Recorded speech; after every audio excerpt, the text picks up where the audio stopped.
Mbaaniriza nnyo mwenna mu katabo kaffe Olugendo lw'obulamu n'ekitundu ekyokubiri eky'Essuula ey'amakumi abiri ntolokera mu kufa. Mpozi katono okukujjukizaako bwe twakoma mu kitundu ekyasooka era eky'Essuula eno yennyini.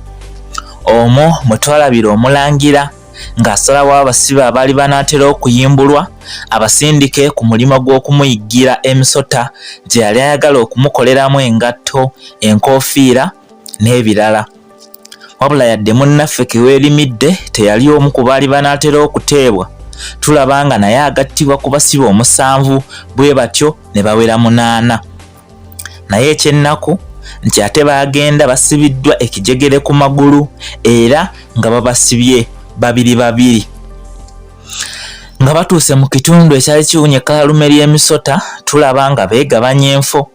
Wabula mu kaseera katono oludda okwali mukwano gwa munnaffe gwe twamanyako erya Ssemugga waalabwayo essalambwa eryakula era tulaba ng'omu limufujjidde ebintu mu maaso ebyagaziba mu kaseera akatono. Ekitundu ekyo ekyasooka bwe twakiwunzikira nga Ssemugga asazeewo munne eyali mu kulaajana n'obulumi lwakiri amukuba akasaale afe mangu kubeera yali wa kufa. Ndowooza kati ojjukidde bulungi. Katweyongereyo n'ekitundu ekyokubiri eky'Essuula ey'amakumi abiri ntolokera mu kufa. Ssemugga ng'amaze okumanya nti bukuze yagezaako asooka awalule munne ng'amugya mu buufu bw'essota wabula nga gw'ataasa ayongera kulendebala. Yalaba munne obusagwa bumulaajanya okumukaabya ng'omuwere atiikiddwa ensolosozi kyeyava asalawo amukuba akasaale afe mangu aleme kulaajana na bulumi ekisukkiridde. Ng'amaze okukola kino ate yayongera kutabulwa anti yali talina ngeri gy'ayinza kusumululamu kufulu yali egasse lujegere bw'atyo nga kyateekeddwa okukola kuwalula yali afudde ekyali ekizibu naddala mu mbeera gye twalimu. Enduulu n'emiranga byatankuula abaali ku magi kw'ossa n'abo abaali beeyaniikirizza ku njazi ne babuukayo wamma ng'owulira kimu busubi bwe busaala n'ofa okutya. Nga tukyali mu kutya n'okwagala okutaawuluza omulambo ku mulamu ate nagenda okulengera enswera eyakula obulungi nga yeegonyola erumba gye twali. Nga naakagulaba nagulengeza munnange tusobole okugwetegekera lwakiri tubeeko ne kye tugukolako wabula nga n'essalambwa eritaatuli wala lyongera kuswakiira lyagala kuluma. Enswera eyali mu kujja twagireegamu obusaale wabula ku bwangu bw'ogwaliko ssaako n'entambula yaagwo etaali nnambulukufu gwatuuka kututuukako nga mpaawo yafunyeessabbaawa kuguteera kasaale. Nga ntegedde nti akasaale akaali mu mutego si kaakunnyamba nayanguwa ne nkajjamu lwakiri nkagukube ng'omuggo wabula kuno kwonna nali nkimanyi nti kutengejjera busa era ddala nga kusiwa nsaano ku mazzi. Wabula olw'okwagala okusinziira mu maanyi ate nga we twali kaali kaserengeto kennyini akeesimbye obusizi ssaako n'obusubi obwali buseerera ng'olukondwe, nange eyali asinzidde naseerera buseerezi n'engwa. Olw'okuba twali tusibiddwa ne munnange teyasobola kusigala waggulu bwe tutyo ne tuyiringita nga twolekera ekiwonvu kye twali tetulengera na bulungi. Twakkanga twekwata ku bisubi wabula nga nabyo tebiri ku ludda lwaffe wamma nga buli kitwekwatako kitugendera mu ngalo. Ku ffembi mpawo yali yeepimira misinde bwe kityo ng'ayiringita ennyo yasika munne. Nali nyambiddwa ne mbaako ekiyinja kwe nneekwata kye nawona okunjasa omutwe wabula engeri munnange gye yali anzigidde ku mutwe ye yampitako buyisi era ekijegere ekyali kitusibiddwa kyansika bwe ntyo nenta we nali ndowooza nti wagenda kututangira okugwa mu mpompogoma z'ogusozi lwakiri tutobe n'emisota. Naye munnange bwe yansika nenziramu nenzika.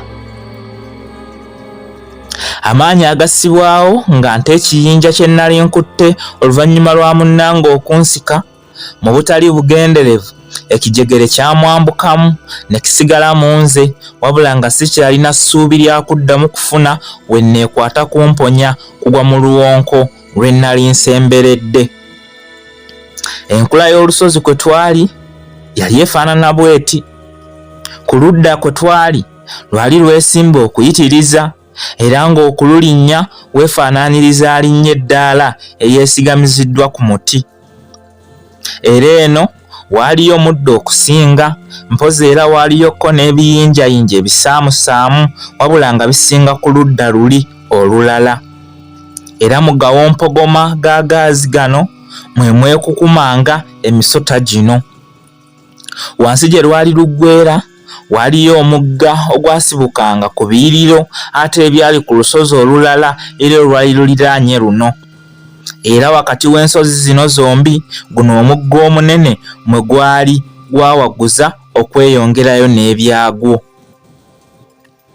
Ekyennaku bwe twakkirira munnange omutwe yagutuusiza ku lwazi enkoona n'eyeba. Era yebambi wano teyavaawo, mpozi amazzi agaali gadduka okuyitiriza ge gaamuggyawo ne gamwongerayo nago gye gaali gadda.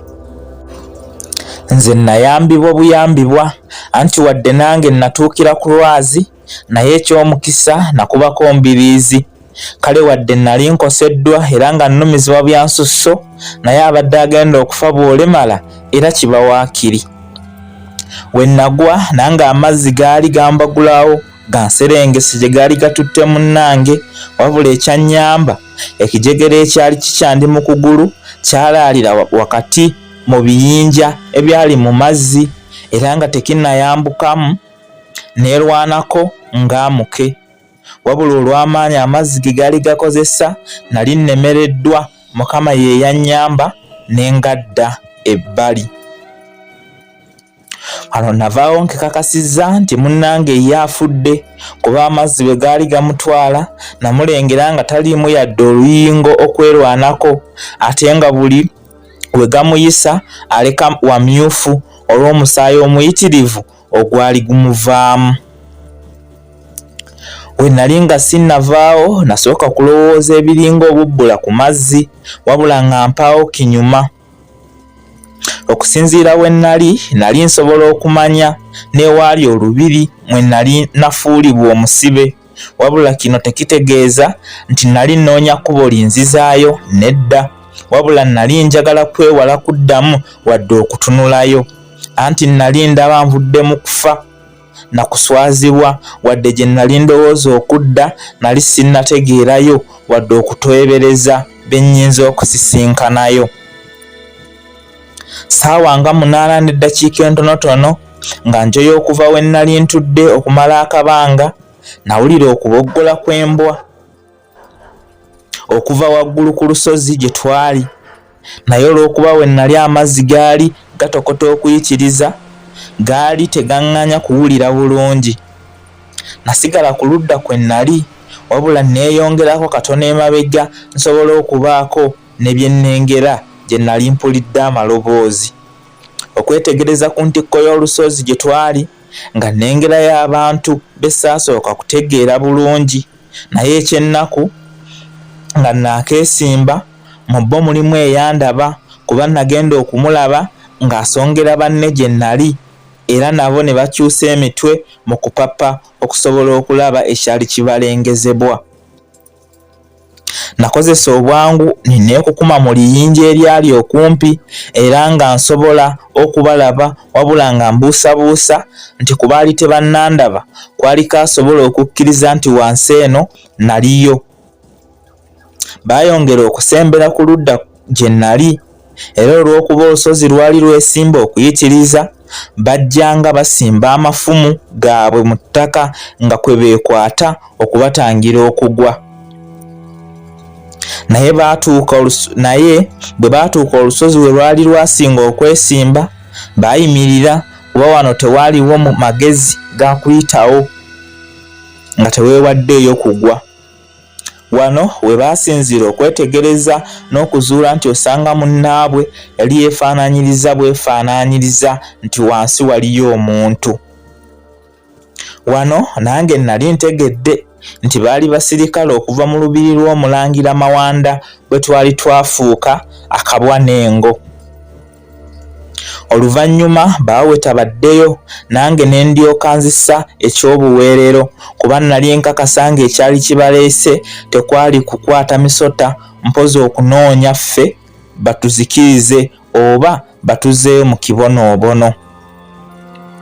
Oluvannyuma lw'eddakiika ensaamusaamu nga bamaze okwambuka, nava mu lwazi mwe nali neekwese okumala akabanga, ne ntandika okubebbera mpola nga nzira amazzi gye gaali gadda, naye ng'olulumi lw'olubiriizi lwe nali ndowooza nti lukutuse lubula kunzita. Wabula naguma ne neeyongerayo lwakiri bwe kuba kufa eyo gye mba nfiira. Wano nali ntandise okwewulira ng'omusibe abombye, wabula ekituufu mu kufa mwe nali ntolokedde. Gwani yalina essuubi nti nsobola okuwona obukambwe bwazitemankima, nawandagala n'emirala, kw'ossa n'okuwona okuggunda omutwe ku lwazi nga munnange nga si maanyi ga Katonda.